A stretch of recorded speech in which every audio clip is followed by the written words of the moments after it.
She didn't want to be there. That was the first thing anyone would have noticed if anyone had been watching, but no one was. The cafe was tucked between a bookstore and a flower shop that had closed an hour ago. The kind of place people forget exists until they need somewhere quiet to disappear. She sat near the window, rain streaking down the glass like thoughts she couldn't hold on to. Her sweater was 2 sizes too big, gray, shapeless, the kind you wear when you've given up on being seen. Her hair was pulled back tight, no makeup. Glasses she didn't really need, but wore anyway. She looked like someone who wanted to fade into the wallpaper. That was the point. Her mother had set this up. Another blind date, another stranger who'd expect her to smile, to perform, to be the version of herself that existed only in other people's imaginations. So she'd decided tonight she wouldn't try. Tonight, she'd be forgettable. Maybe then he'd leave early. Maybe then her mother would finally stop. She stirred her coffee and watched the door. He arrived exactly on time. That should have been her first clue. Most men showed up late to these things, like the date was an afterthought, something squeezed between emails and gym sessions. But he stepped through the door at 7 p.m. sharp, shaking rain from his coat, and for a moment, she forgot to look away. He wasn't what she expected. Tall, yes, but quiet in the way he moved, like he was used to people watching him and had learned to make himself smaller because of it. Dark hair, still damp, a sweater that looked expensive, but worn like he'd owned it long enough to forget its price. He scanned the room. She looked down, but it was too late. "Excuse me," he said, and his voice was softer than she thought it would be. "Are you Emma?" She nodded, not trusting her voice. He smiled, not the kind of smile that asks for anything, just acknowledgement, like he was relieved. "I'm Daniel." He sat down across from her, and she realized something strange. He hadn't looked disappointed, not even a flicker. Most first dates were interrogations. "Where do you work? What do you do for fun? What's your 5-year plan?" But Daniel didn't ask her any of that. Instead, he talked about the rain, how it sounded different depending on what it hit: glass, metal, leaves. He said he used to sit on his apartment balcony during storms, just to listen. She found herself listening now, not to fill the silence, not to be polite, because she wanted to. "You don't seem like someone who goes on a lot of blind dates," she said, the words slipping out before she could stop them. He looked at Hurley, looked tense. She felt something shift in the air. "I don't," he said quietly, "but my sister insisted." She said, "I needed to stop hiding." "Hiding from what?" He hesitated. "People who want things from me." She didn't know what that meant, but she understood the feeling.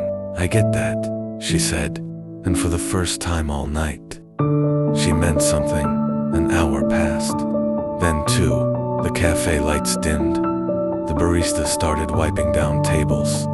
Outside, the rain had softened to a mist, turning the streetlights into halos. Emma had forgotten she was wearing an ugly sweater. She'd forgotten she was supposed to be forgettable, because Daniel looked at her like she wasn't. He didn't compliment her, didn't try to impress her, didn't check his phone once. He just stayed present, listening when she spoke, asking questions that weren't questions, just doors left open in case she wanted to walk through. And she did. She told him about her job at the library, how she loved the smell of old books, but hated how quiet it was some days, how she'd started taking different routes home just to feel like her life had variety.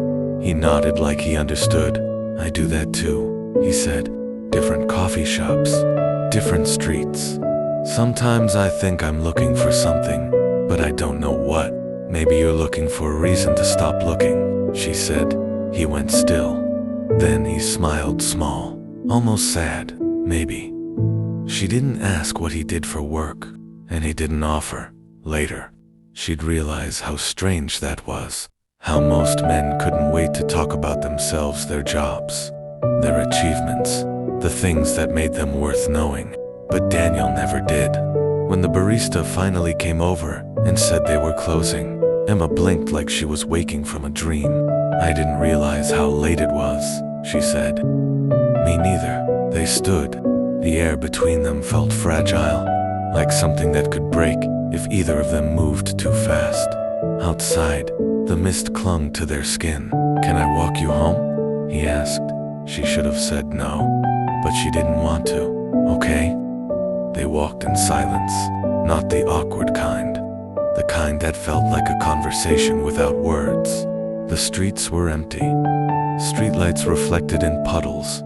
Somewhere, a dog barked. A car passed, slow and aimless.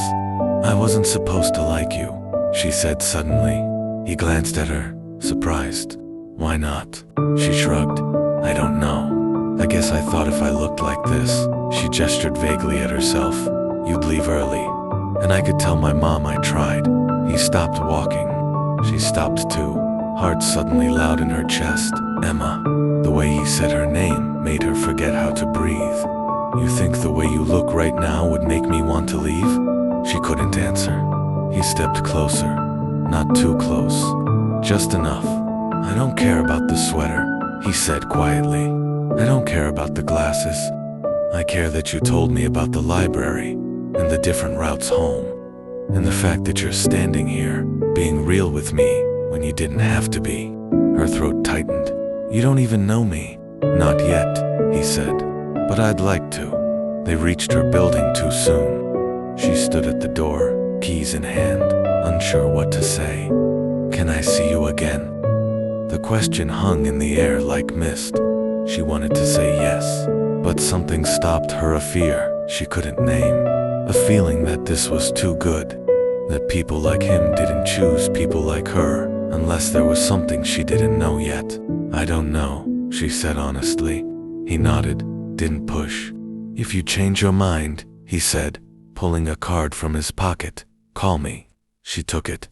Their fingers brushed, and then he was gone, disappearing into the mist like something she'd imagined. She didn't look at the card until she was inside. Daniel Ashford, and beneath it, in small, elegant print, CEO, Ashford Holdings. Her breath caught. She pulled out her phone, searched his name. The screen filled with images, red carpets, boardrooms, Forbes covers. A man in tailored suits, shaking hands with people who shaped the world. A billionaire? And he'd sat across from her in a quiet cafe, talking about rain. Her hand shook. She thought about the sweater, the glasses, the way she'd tried so hard to be invisible. And he'd seen her anyway. She didn't call him that night, or the next. She told herself it didn't matter, that it was just one date, that men like him didn't fall for women like her, not really, not in ways that lasted. But 3 days later, a package arrived.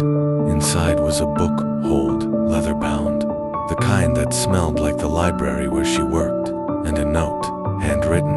"You said you love old books. I thought you might like this one. No pressure, but I hope you call. D." She sat on her floor, holding the book, and felt something crack open inside her. Maybe he had seen her. Maybe that was the scariest part. She called him at midnight. He answered on the second ring. "Hi."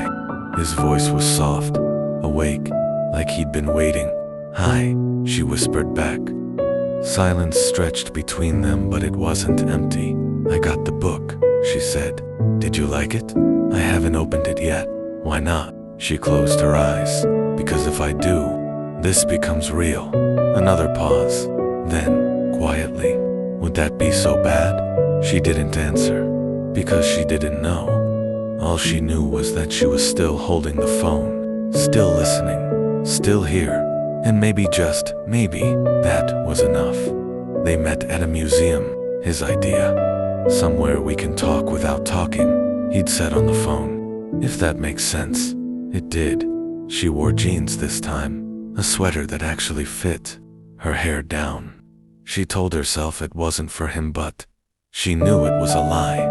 He was waiting by the entrance, hands in his pockets, watching people pass. When he saw her, his whole face changed. like she was the only person in the world who mattered. "Hi," he said. "Hi." They walked through galleries of paintings. Neither of them fully understood, but it didn't matter. He'd point at a canvas and ask what she thought, and she'd say something absurd. And he'd laugh and the sound of it made her chest ache. In a room full of portraits, he stopped in front of a woman painted in shadow. "She looks like she's hiding," Emma said softly. "Or waiting," Daniel countered. "For what?" He turned to her. "Someone who sees her anyway." The air shifted. She looked away first, heart racing. They left through the back exit, into a courtyard filled with autumn light. He bought them coffee from a cart. They sat on a bench, shoulders almost touching. "Can I ask you something?" she said. "Anything? Why didn't you tell me that night who you were?" He was quiet for a long time. "Because," he finally said, "I wanted one conversation where someone didn't already have an opinion about me before I opened my mouth." She understood that more than he knew. "And now," he looked at her, "now I'm terrified you'll think that's all I am." "It's not," she said. "You sure?" She nodded, but she could see the doubt in his eyes, like he'd been hurt before by people who said the same thing. Her phone rang that night. Unknown number. She almost didn't answer. Emma Carter. The voice was female, polished, cold. "Yes? My name is Victoria Ashford, Daniel's sister." Emma sat up straighter. "I think we should meet," Victoria continued, not waiting for a response. "Tomorrow, 2 p.m., the Greystone Hotel, lounge bar. Come alone." "I don't. It's important. For both of you." The line went dead. Emma stared at her phone, hands trembling. She should have texted Daniel, told him, but something stopped her. Curiosity, or maybe fear. She needed to know what this was. The Greystone was the kind of hotel where silence cost extra. Emma felt underdressed the moment she stepped inside. Marble floors, crystal chandeliers, people who looked like they were born knowing which fork to use. Victoria was waiting in a corner booth, perfectly composed in a white blouse and tailored pants, dark hair pulled back, eyes that assessed Emma like a balance sheet. "Sit," Victoria said. Not unkind, just factual. Emma sat. A server appeared, poured water, vanished. "You're wondering why I called you here," Victoria said. "Yes?" Victoria leaned back, studying her. "I love my brother more than anything. And because I love him, I've watched people use him his entire adult life." Emma's stomach dropped. "I'm not." Victoria held up a hand. "I'm not accusing you, yet. I'm simply making an observation." She pulled out her phone, slid it across the table. On the screen, a photo of Emma and Daniel leaving the museum, laughing, close. "Someone took this yesterday," Victoria said. "It'll be online by tonight. Gossip sites, speculation about who you are, what you want from him." Emma's throat tightened. "I don't want anything." "Everyone wants something, Emma." Victoria's voice softened, just slightly. "Money, status, proximity to power. Even if they don't realize it at first. That's not why I'm seeing him." "Then why are you?" The question landed like a trap. Emma looked at the photo again, at Daniel's smile, at the way he'd looked at her like she mattered. "Because when I'm with him," she said quietly, "I forget to be afraid." Victoria went still. For a moment, something flickered behind her eyes, recognition, maybe, or memory. "That's what my brother said too," Victoria murmured. "About you." Silence. Then Victoria leaned forward. "Listen to me carefully, Emma. Daniel has been hurt before, badly, by someone who said all the right things, until the media attention became too much, until the pressure of his world crushed what they had." Emma's chest ached. "She left him," Victoria continued, "publicly, humiliated him, and he hasn't let anyone close since. Until you. I didn't ask for this, I know, but it's happening anyway." Victoria's gaze sharpened. "So I need to know when the photographers start following you. When strangers pick apart your life online, when his enemies try to use you to get to him, will you stay? Emma couldn't answer, because she didn't know. Victoria slid a card across the table. Not Daniel's, her own. Think about it, she said, standing. But think fast. Because once this goes public, there's no going back. She left. Emma sat alone in the expensive silence, holding a card she didn't want and a question she couldn't escape. Daniel called. An hour later. I just saw Victoria, he said, voice tight. What did she say to you? Emma was walking through a park, trying to clear her head. The sky was gray. Threatening rain, she warned me, Emma said, about what dating you would mean. She had no right. She loves you. That stopped him. Emma sat on a bench. Phone pressed to her ear. She told me someone hurt you before, she said softly. Is that true? Silence on the line, long enough that she thought he'd hung up. Then, yes.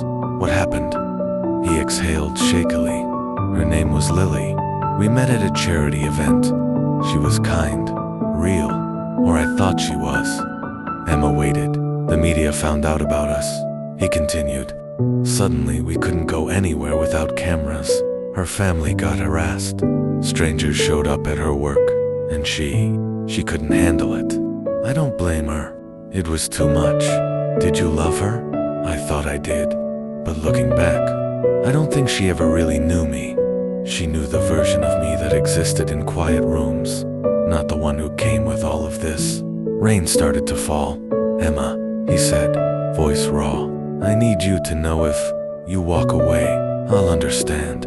I won't make this harder than it needs to be. Her heart broke, Daniel. But if you stay, he interrupted, I need you to stay because you want to, not because you feel sorry for me. Not because you think you can fix me, but because you see me Olivet and you still choose this. Tears burned her eyes. I don't know if I'm strong enough, she whispered. You don't have to be strong. You just have to be honest. The rain soaked through her clothes. Can I see you? She asked. When? Now? He gave her an address. A building in the city she didn't recognize. Tall, glass. The kind that looked like it touched the sky. The elevator took her to the top floor. The doors opened directly into a penthouse. Floor 2 ceiling windows. Rain streaking down like the city was crying. Daniel stood by the glass, silhouette dark against the lights below. I've never brought anyone here, he said without turning around. Emma stepped inside. The door closed behind her. Why me? He finally looked at her. Because you didn't ask to come. She walked toward him, slowly. Stopped a few feet away.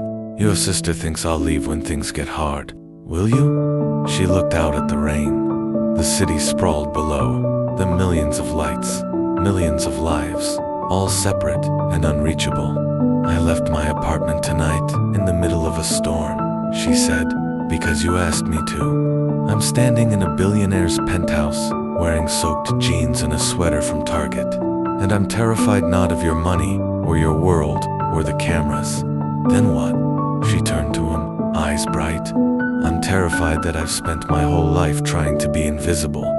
And you make me want to be seen. His breath caught. Emma, I don't know if I can do this, she said, voice breaking. I don't know if I'm brave enough for whatever comes next. But I know I don't want to walk away. The space between them disappeared. He reached for her hand slow, careful, like she was something precious.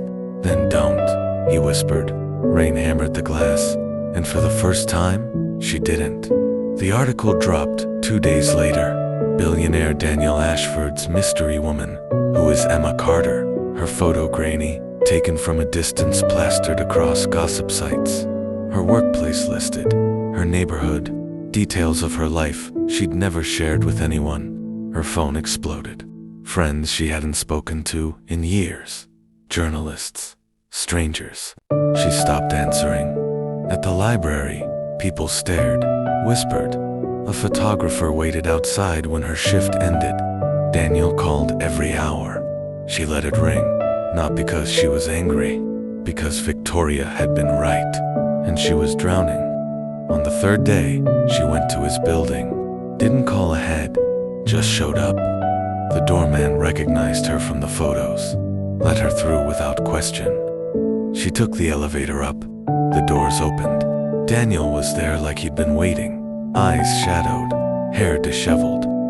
He looked like he hadn't slept. "Emma," she held up a hand. "I need to say something, and I need you to listen." He nodded, silent. She stepped into the penthouse, looked out at the city comer now, under a pale afternoon sun. "I spent my whole life being nobody," she said, "and I was okay with that, safe with that. But being with you, it's like standing in the middle of a spotlight I never asked for. I know, I'm sorry. Let me finish." He went quiet. She turned to face him. "I've been hiding for so long, I forgot what it felt like to want something, to want someone. And it's terrifying, because wanting you means risking everything I've built to protect myself." Her voice cracked. "But the worst part, the part that keeps me up at night, what? Losing you would hurt more than any of this." His eyes glistened.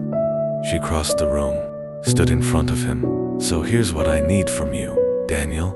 I need you to be patient. I need you to understand that I'm going to be scared sometimes, that I might pull away when it gets too loud.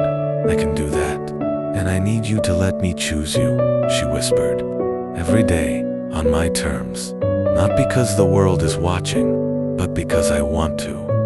He cupped her face, thumbs brushing away tears she didn't know had fallen. "Emma Carter," he said softly, "I will wait as long as you need. I will shield you from every camera, every headline, every person who tries to make this about anything other than what it is." "What is it?" He smiled, sad and hopeful, all at once.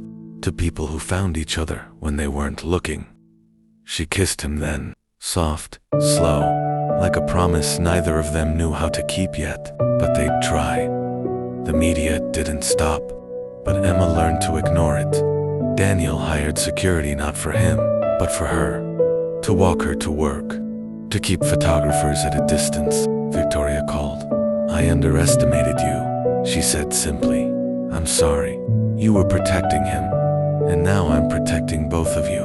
Emma didn't know what that meant until a week later, when every gossip site simultaneously pulled their stories. Every photographer stopped showing up. She asked Daniel about it. He just smiled. "My sister has her ways. That's terrifying. She likes you. That's more terrifying." Emma laughed. They were in his penthouse again, rain against the glass, her head on his shoulder. "Do you regret it?" he asked quietly. "That night, the ugly sweater, trying to be forgettable." She thought about it. "No," she said, "because if I'd tried to impress you, you would have fallen for someone I'm not. And now?" She looked up at him. "Now you're stuck with the real me." He kissed her forehead. "Good." They never made it official on social media. No announcements. No staged photos. Just life. Emma still worked at the library. Daniel still ran his company. But now, sometimes, he'd show up at closing time with coffee, and she'd take him to bookstores he'd never noticed before. They walked different streets together, found new cafes, built a world that was theirs, not the one the cameras wanted. On a Tuesday in March, he took her back to the cafe where they'd first met. Same table by the window. "Why here?" she asked. He pulled something from his pocket, a folded piece of paper. "The night we met," he said, "I wrote something down, a reminder." "Of what?" He handed it to her. She unfolded it. In his handwriting, she looked at me like I was just a person. "Don't forget what that feels like." Her throat tightened. "I almost didn't come that night," she whispered. "I almost canceled. I know. My sister told me. And you still showed up." He smiled. "I'm very glad I did." She folded the note carefully, handed it back. "Keep it," he said. "Why?" "So you remember too, that before all of this, before the noise and the cameras and everything else, there was just us. In a quiet cafe, talking about rain." She kissed him, the kind of kiss that didn't need an audience, Outside, the city moved on. Inside, two people sat by a window, holding hands across a table. And for once finally, neither of them was hiding.